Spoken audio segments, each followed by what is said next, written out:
আমরা বলি যে এই যে যেখানে ছেলেদেরকে পুরুষ বলা হয়, এটা বোঝার জন্য। আসলে না বাবা, কোরআনের ভাষায় ছেলেদেরকে নর বলে, মেয়েদেরকে নারী।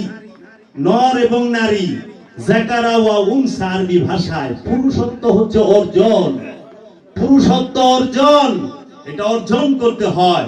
যেরকম বোঝার জন্য বলি, আপনি একই স্কুল কলেজে ইউনিভার্সিটিতে যে ছেলে মেয়ে দুইজনই তো ছাত্র, ছেলে মেয়ে পড়াশোনা করে, কিন্তু তাদেরকে কি বলে?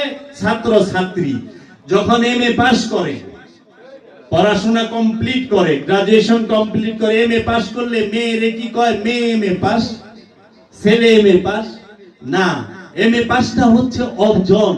সেই অর্জনটা ছেলেও করতে পারে, মেয়েও করতে পারে।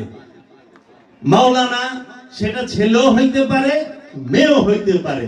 ডাক্তার, সেটা অর্জন, সেটা ছেলেও হইতে পারে, মেয়েও হইতে পারে।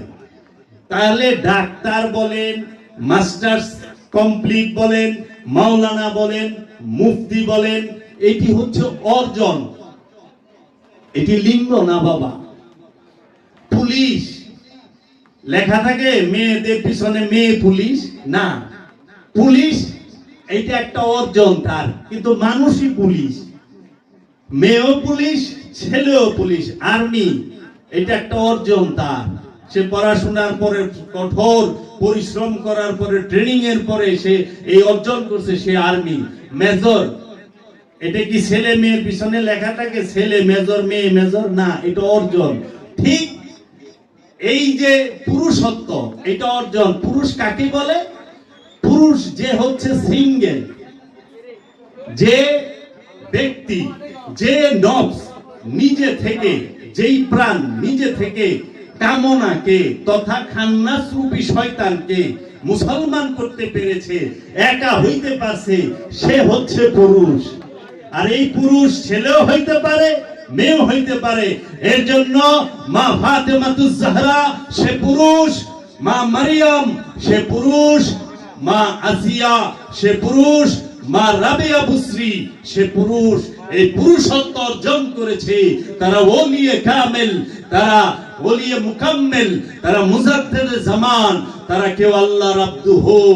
নলির পেটে নবীর জন্ম, মা মারিয়াম ওলি, তার পেট থেকে হযরত ঈসা রুহুল্লাহ সে আগমন করেছে। ওলির পেট থেকে নবীর আগমন। মুসা আলাইহিস সালাতু ওয়াস সালামের মা সে ওলি, ওলির পেটের থেকে নবীর আগমন। কারণ ঈসা, মুসা নবীর মার সাথে আল্লাহ সরাসরি কথা কইছে, আল্লাহ সরাসরি কথা কইছে। জিজ্ঞেস করেন আপনার এলাকার মসজিদের মৌলবী সাহেবের সাথে, কিংবা মাদ্রাসার যত বড় মুহাদ্দিস মুফতি হোক, তারে জিজ্ঞেস করেন আপনার সাথে কি আল্লাহ কথা বলে? না।